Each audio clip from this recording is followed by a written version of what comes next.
세상에서 가장 작은 서점, 지혜의 서재에서 진행하는 책 낭독 프로그램, 잠 못 이룬 그대에게 오늘 벌써 10번째 시간입니다. 한 주 동안 잘 지내셨죠? 네, 벌써 10번째 녹음이네요. 시작한 지 얼마 안 된 것 같은데 또 10번째라고 하니까 뭔가 10 단위는 의미가 있는 것 같잖아요? 네, 굉장히 의미 있는 날인 것 같은 느낌이 듭니다. 어색하게 시작한 게 정말 엊그제 같은데 또 한 회를 시작으로 10회까지 왔다는 거에 대해서 그냥 저 스스로에 대해서도 칭찬도 해주고 싶고 나름 의미 있는 날입니다. 그리고 또 10회 동안 1회부터 지금까지 들어주신 분들 또 중간부터 들으셨던 분들 또 요 회를 처음으로 들으시는 분들 모두 감사드립니다. 저의 방송은 잠들지 못하는 분들을 위한 책 낭독 방송이고요. 오늘도 잠을 이루지 못하고 스마트폰 혹은 태블릿 PC 혹은 여러 가지 PC 기계들을 통해서 듣고 계신 분들 오늘도 여러분들의 잠을 채워드리기 위해서 책을 읽어드리도록 하겠습니다. 오늘 제가 여러분들에게 읽어드릴 책은요, 소설이에요. 대부분 좀 잠들기 좋은 책들은 소설책이죠. 무슨 이야기를 하나 이렇게 귀를 기울이다 보면 솔솔 잠이 오거든요. 그래서 되도록이면 소설을 많이 읽어드릴까 싶은데 또 좋은 책들은 언제든지 낭독 대상이 되지만요. 줄리언 반즈의 예감은 틀리지 않는다라는 소설입니다. 인간의 기억에 관한 또는 이기적인 그 습성이라고 할까요?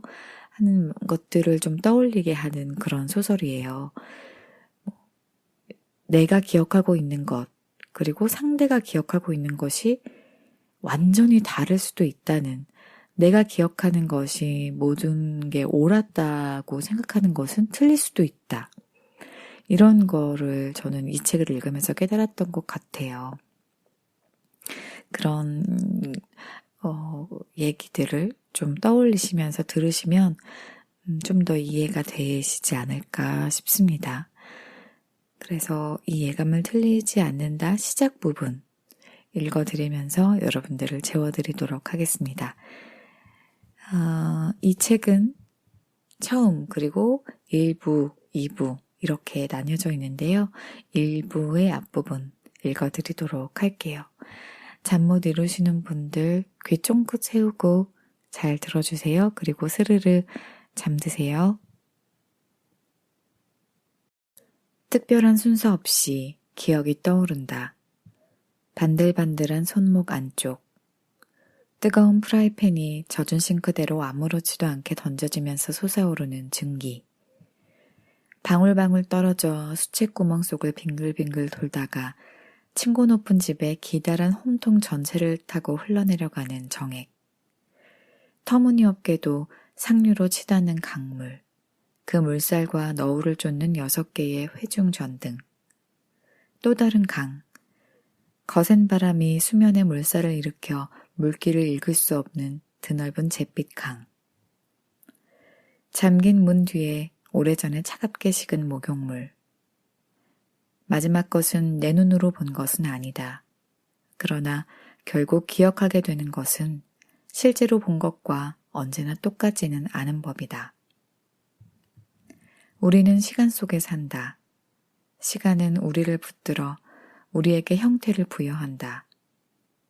그러나 시간을 정말로 잘 안다고 느꼈던 적은 단 한 번도 없다. 지금 나는 시간이 구부러지고 접힌다거나 평행우주 같은 다른 형태로 어딘가에 존재할지도 모른다는 이론적인 얘기를 하는 게 아니다. 그럴 리가. 나는 일상적인 매일매일의 우리가 탁상시계와 손목시계를 보며 째깍째깍 찰칵찰칵 규칙적으로 흘러감을 확인하는 시간을 말하는 것이다. 이 세상에 초침만큼 이치를 벗어나지 않는 게 또 있을까? 하지만 굳이 시간의 유연성을 깨닫고 싶다면 약간의 여흥이나 고통만으로 충분하다. 시간에 박차를 가하는 감정이 있고 한편으로 그것을 더디게 하는 감정이 있다. 그리고 가끔 시간은 사라져버린 것처럼 느껴지기도 한다. 그것이 정말로 사라져 다시는 돌아오지 않는 마지막 순간까지도. 내 학창시절에 대해선 그다지 관심이 없기 때문에 결코 그때가 그립다거나 하는 일은 없다. 그러나 그 모든 것이 시작된 곳이 학교였기 때문에 그때로 거슬러 올라가서 이제는 일화가 된 몇 사건과 시간이 변모해가면서 확신으로 굳어진 덕분에 꽤 사실에 근접했다고 할 수 있게 된 몇몇 기억들을 돌이켜보아야 한다. 실제 사건들에 대해 더 큰 확신을 가질 순 없어도 최소한 그런 일들이 남긴 인상에 대해서만은 정직해질 수 있을 것이다. 내가 감당할 수 있는 건 거기까지다. 우린 원래 셋이었고 그가 네 번째로 합류했다. 셋이라는 빠듯한 숫자에 하나가 더해질 줄은 예상치 못했다. 패거리나 짝짓기는 오래전에 끝나 있었고 다들 학교를 탈출해 진짜 인생으로 진입할 것을 꿈꾸었을 시절쯤이었다. 그의 이름은 에이드리언 핀으로 누군가를 처음 만나면 눈을 내리깔고 생각을 입 밖으로 내놓지 않는 키가 크고 조용한 녀석이었다. 처음 하루 이틀 동안 우리는 그를 눈여겨보지 않았다. 우리가 다녔던 학교는 호된 신고식 따윈 없지만 반대로 환영식도 없는 곳이었다. 우리는 그냥 그라는 존재를 접수하고 기다렸다. 우리보다는 선생들이 오히려 그에게 더 관심을 기울였다. 선생들은 그의 지적 능력과 규율 준수 감각을 가늠해야 했고 그 전까지 받은 교육의 정확한 수준과 더불어 혹여 장학금을 받을 깜냥인지도 판단해야 했다. 그 가을 학기의 3일째 아침, 조 헌트 영감의 역사 수업이 있었다. 3피스 슈트 차림에 반어적인 유머 감각 때문에 친근함을 주는 그의 수업 방식은 지루함을 넘치지 않게 적절히 유지하여 학생들을 제어하는 데 주로 의존하고 있었다. 내가 헨리 8세의 치세에 관해 미리 읽어오지 말라고 한 것 기억합니까? 콜린과 엘렉스와 나는 그 질문이 재물 낚시꾼의 미끼처럼 휙하니 날아와 우리의 머리 위로 떨어지는 일은 없기를 바라며 실눈을 뜨고 서로를 보았다. 그 시대의 특징에 대해 말해볼 학생 있나요? 우리가 시선을 피하자 그는 알아서 결정을 내렸다. 자, 그럼 마셜 군이 대답해 볼까? 학생은 헨리 8세의 치세를 뭐라고 설명할 수 있을까? 궁금함보다 안도하는 마음이 더 컸다. 마셜은 신중한 성격에 천치이되 진정한 무지가 갖는 독창성조차 결여된 타입이기 때문이었다. 마셜은 선생의 질문 속에 숨어 있을 만한 복잡한 의미를 찾아 헤매다가 결국은 답을 정했다. 혼란이 있었습니다. 입귀를 실룩이며 간신히 참고 있던 웃음이 비죽비죽 새어나왔다. 헌트 선생의 입가에 엷은 미소가 감돌았다. 괜찮다면 좀 더 상세히 말해볼 수 있을까? 마셜은 천천히 고개를 끄덕이며 그 요구를 받아들였고 좀 더 생각을 해보다가 더는 앞뒤를 잴 여지가 없다고 판단했다. 거대한 혼란이 있었다고 하겠습니다. 핀, 자네는 어떤가? 자네는 이 시기에 대해 아는 게 좀 있는가? 전학생은 내 앞줄 왼편에 앉아 있었다. 그는 마셜의 천치 같은 대답에도 이렇다 할 반응을 보이지 않았다. 잘은 모릅니다, 선생님. 하지만 하나의 사유방식은 있는데 그에 따르면 모든 역사적 사건, 예를 들어 제1차 세계대전의 반발까지도 우리가 진실되게 할 수 있는 말은 뭔가 일어났다는 것뿐입니다. 정말로 그런 게 있다고? 그렇다면 나는 실직자가 되겠군. 안 그런가? 선생에게 잘 보이려는 웃음이 잦아들자 조 헌트 영감은 게으른 주말을 보낸 우리의 죄를 눈감아준 후 우리의 머릿속에 아내를 여럿 거느렸던 도살자 왕족에 대한 정보를 채워넣었다. 쉬는 시간에 나는 핀을 찾았다. 난 토니 웹스터야. 그는 경계를 풀지 않은 채 나를 쳐다보았다. 헌트 선생한테 한 말 꽤 근사하던데.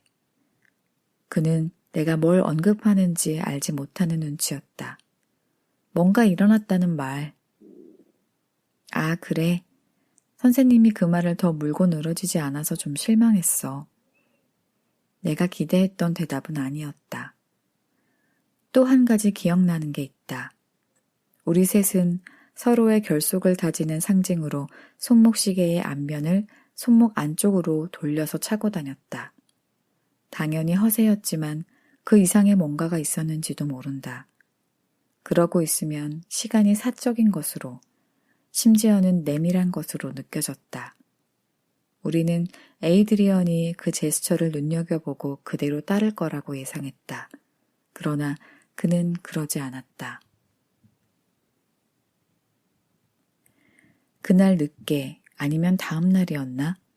필 딕슨 선생의 심층 영어 시간이 있었다. 케임브리지 대학을 갓 졸업한 신입교사였던 딕슨은 현대 문헌을 즐겨 교재로 삼았고 돌연 이런저런 제안을 내놓기도 했다. 탄생, 성교, 그리고 죽음. 이것이 T.S. 엘리엇이 말한 인생의 총체이지. 뭔가 덧붙이고 싶은 사람? 한 번은 그가 셰익스피어의 주인공을 영화 스파르타쿠스의 커크 더글러스에 비교한 적도 있었다. 그리고 또 테드 휴즈의 시에 대해 토론하던 중 그가 학자풍으로 고개를 갸웃하면서 중얼거린 말도 기억이 난다. 휴즈가 노래할 동물이 바닥나면 어떻게 될지 우리 모두 궁금해하는 건 당연하지. 그는 가끔 우리를 제군들이라고 부르기도 했다. 당연히 우리는 그를 숭앙에 맞이 않았다. 그날 오후 그는 제목과 발표 시기, 저자의 이름도 없는 시 한 편을 나눠주고 10분 동안 읽고 생각해보게 한 후 우리의 감상을 물었다.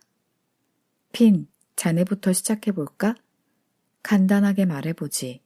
이 시가 무엇에 대해 말하고 있다고 생각하지? 에이드리언은 책상에서 고개를 들었다. 에로스와 타나토스요. 계속해봐. 섹스와 죽음이죠. 에이드리언은 그 말을 되풀이했는데 꼭 그리스어를 모르는 뒷자리의 천체들 때문만은 아닌 듯했다. 다르게 이야기한다면 사랑과 죽음이라고 할까요? 경우를 막론하고 죽음의 원칙과 충돌하는 에로스의 원칙이죠. 그리고 그 충돌의 결과로 뒤이어 나타나는 것들까지도요. 아마도 나는 딕슨 선생이 보기엔 정상의 범주를 벗어났다 싶을 정도로 감동의 표정을 짓고 있었던 모양이었다. 웹스터, 거기서 더 나아가 보겠나? 전 그냥 외양간 올빼미에 대한 시라고 생각했는데요. 이것이 우리 셋과 새로 사귄 벗 사이의 차이 중 하나였다. 우리는 진지할 때를 제외하고는 실없는 농담을 기본으로 했다. 에이드리언은 농담일 때를 제외하면 기본적으로는 진지했다. 그런 그를 우리가 이해하게 된 건 다소 시일이 지나서였다.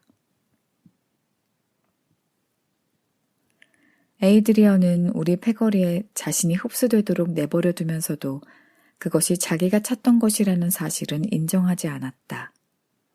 애초에 그런 적이 없었는지도 모른다. 우리에게 맞추려고 자신의 견지를 바꾸는 일도 없었다.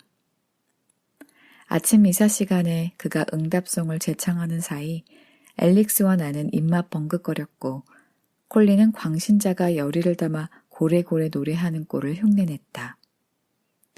우리 셋은 체육 과목이 우리의 성충동을 억누르려는 파시즘적인 기밀방침이라고 보았다. 반면 에이드리언은 펜싱클럽에 가입했고 높이뛰기를 했다. 우리는 적개심의 발로에서 음치이기를 자처했다. 에이드리언은 클라리넷을 들고 등교했다. 콜린이 가족 제도를 비난하고 내가 정치 제도를 조롱하고 앨릭스가 지각된 실제의 본질에 철학적으로 반대하고 나설 때 에이드리언은 자신의 의견을 밝히지 않는 쪽을 고수했다. 어쨌든 처음에는 그랬다. 그는 사물을 믿고 있는 듯한 인상을 주었다. 우리도 그랬다. 다만 우리는 애초에 우리 앞으로 결정지어진 것들이 아닌 우리의 것들을 믿고 싶었을 뿐이었다. 우리가 자칭한 바 우리의 정화적인 회의주의는 거기서 비롯되었다. 학교는 런던 중심부에 있었고 우리는 매일 각자의 집이 있는 자치구에서 학교까지 하나의 통제 시스템에서 다른 시스템으로 이동했다. 그 시절엔 모든 게 지금보다 명백했다.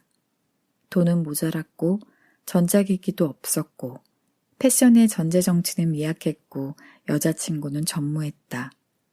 인간된 또는 자식된 둘이 즉 공부를 하고 시험에 합격하여 구직에 필요한 자격을 갖춘 후 이 모든 것을 합쳐 우리 부모의 인생, 즉 우리의 것과 몰래 비교해 볼 때 소시적에 더 단순하고 그래서 더 우월한 인생을 살았던 양반들의 인생에 견주어 눈에 거슬리지 않을 만한 선에서 약간 더 충족된 정도의 삶의 방편을 이루고 용인받는 것으로부터 한눈을 팔게 할 만한 일은 거의 없었다.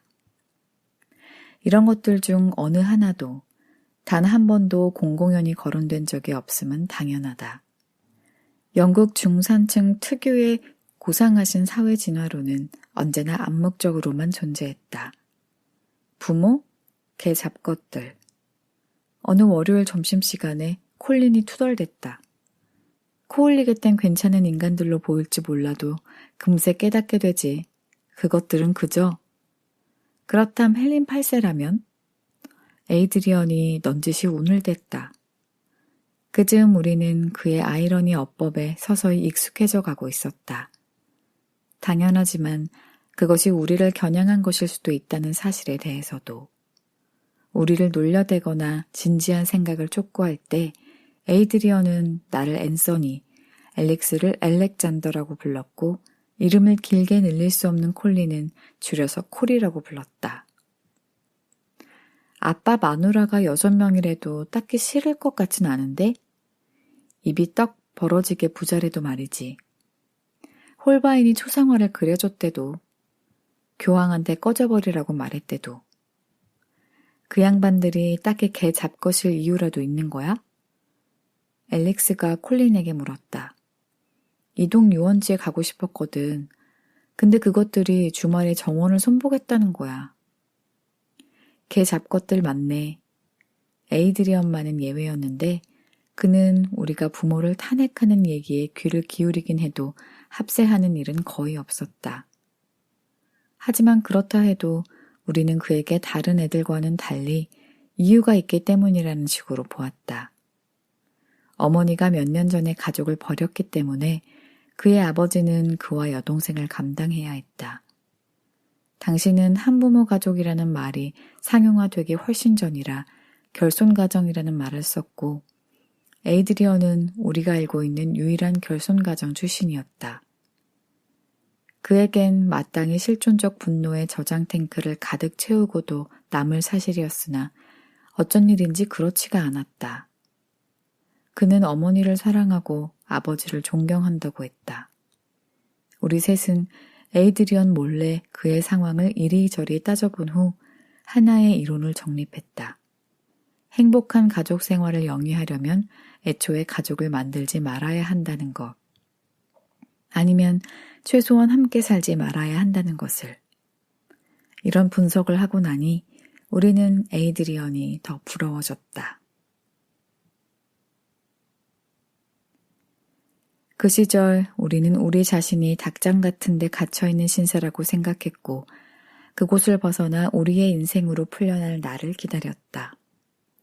그 순간이 오면 우리 인생과 시간 자체의 속도는 빨라질 것이다.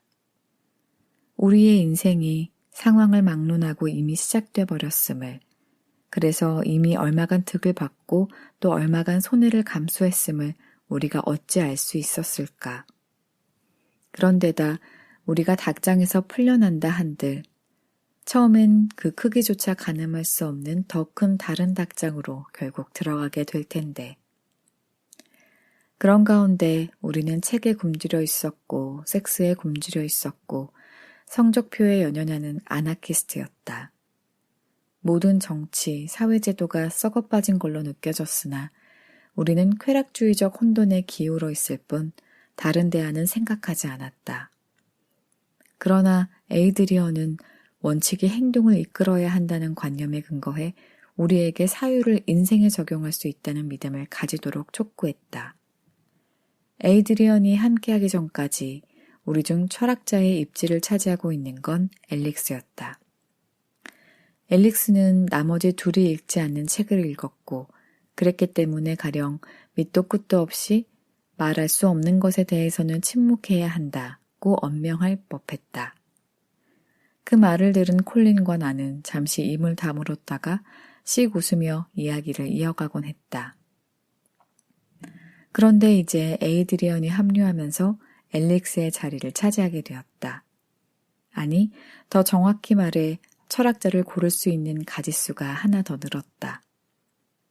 앨릭스가 러셀과 비트겐슈타인을 읽었다면 에이드리언은 카미와 니체를 읽었다. 나는 조지 오웰과 올더스 헉슬리를 읽었다. 콜린은 보들레르와 도스토옙스키를 읽었다. 어디까지나 도식화하자면 그렇다는 거다.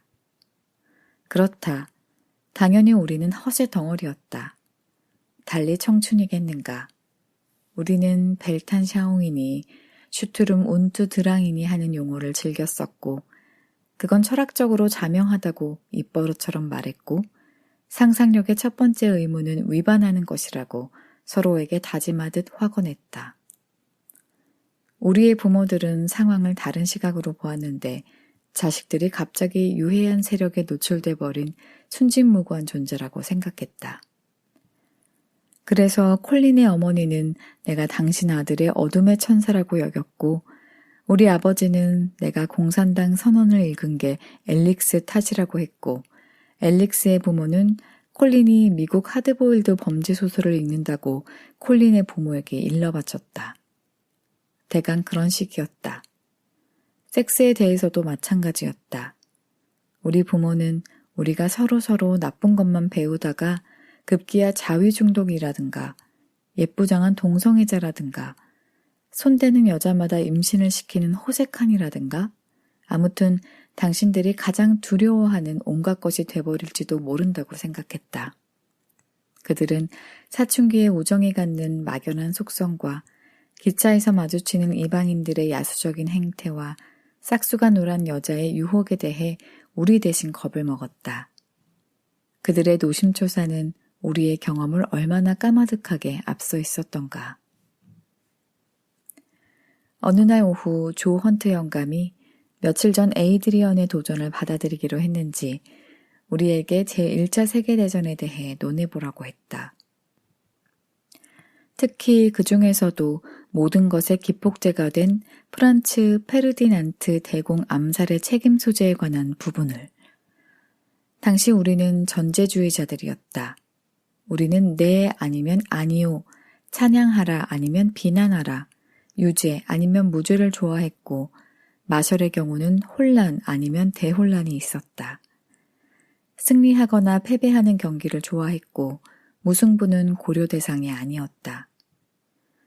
몇몇은 그 이름이 내 기억에서 지워진 지 오래인 세르비아 총잡이 개인에게 100% 책임이 있다고 생각했다. 재반 상황에서 그가 존재하지 않았다면 전쟁은 결코 일어나지 않았을 것이다. 다른 애들은 유럽은 폭발 직전에 화약고 운운하면서 적대 관계인 국가들을 불가피하게 붕괴의 기로에 오르게 하는 역사적 필연에 100% 책임을 돌렸다.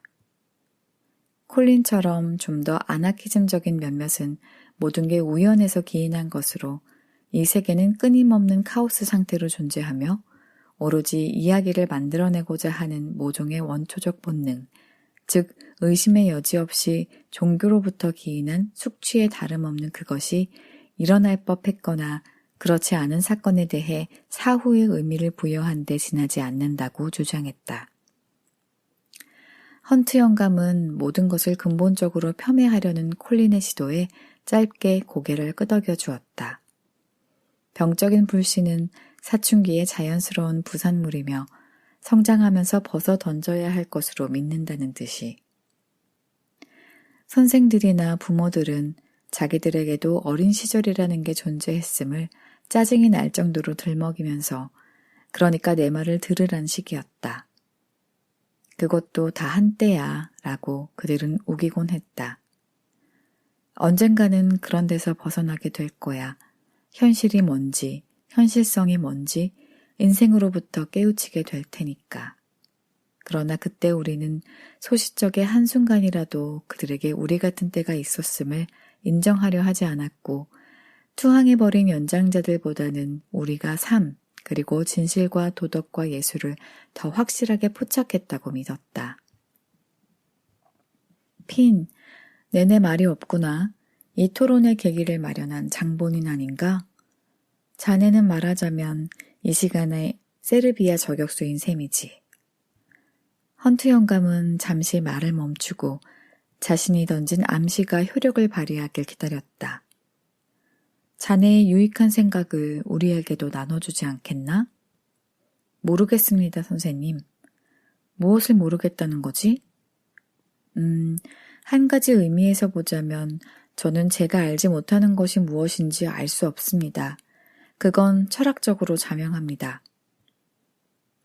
그는 전에 그랬듯 잠시 뜸을 들였고 그 바람에 우리는 그가 은근히 조롱을 하는 건지 아니면 우리 모두의 차원을 넘어서 고도로 진지한 상태인 건지 다시 한번 궁금해졌다. 사실 책임을 전가한다는 건 완전한 회피가 아닐까요? 우린 한 개인을 탓하고 싶어 하죠. 그래야 모두 사면받을 테니까. 그게 아니라면 개인을 사면하기 위해 역사의 전개를 탓하거나 그도 아니면 죄다 무정부적인 카오스 상태 탓이라 해도 결과는 똑같습니다. 제 생각엔 지금이나 그때나 개인의 책임이라는 연쇄사슬이 이어져 있는 걸로 보입니다. 그 책임의 고리 하나하나는 모두 불가피한 것이었겠지만 그렇다고 모두가 아무렇지도 않게 다른 모두를 비난할 수 있을 정도로 그 사슬이 긴 건 아니죠. 하지만 물론 책임 소재를 묻고자 하는 저의 바람은 실제로 일어난 사건에 대한 공정한 분석이라기보다 제 사고방식의 반영에 가까운 것인지도 모릅니다. 그것이야말로 역사의 중심적인 문제 아닌가요, 선생님? 주관적 의문에 대한 객관적 해석의 대치, 우리 앞에 제시된 역사의 단 한 면을 이해하기 위해 역사가가 해석한 역사를 알아야만 한다는 사실 말입니다. 침묵이 흘렀다. 그리고 그는 장난을 치고 있지 않았다. 전혀, 추호도. 조 헌트 영감은 손목시계를 들여다보더니 미소를 지었다. 핀, 내가 앞으로 5년 후면 은퇴를 하는데 자네만 좋다면 내 참고서적 한 권을 물려주고 싶네. 영감 역시 장난치는 게 아니었다. 네, 오늘은 여기까지 읽어드릴게요. 원래는 제가 책을 읽고 그 딱 읽은 부분에서 방송이 끝이 나는데 오늘은 잠깐 들을 말씀이 있어서 끝에까지 남아 있었는데요. 중간에 고양이 소리가 좀 들렸을 거예요. 고양이를 재우고 제가 녹음을 하는데 밖에서 좀 깬 모양이에요. 깨서 야옹야옹 거렸는데 그게 녹음이 된 것 같아요. 그래서 이게 무슨 소리지? 고양이 소리인데 무서운데 갑자기 웬 고양이 소리지? 이렇게 생각하실 분들이 계실 것 같아서 그리고 중간중간에 제 꼬르륵거리는 소리가 좀 들어간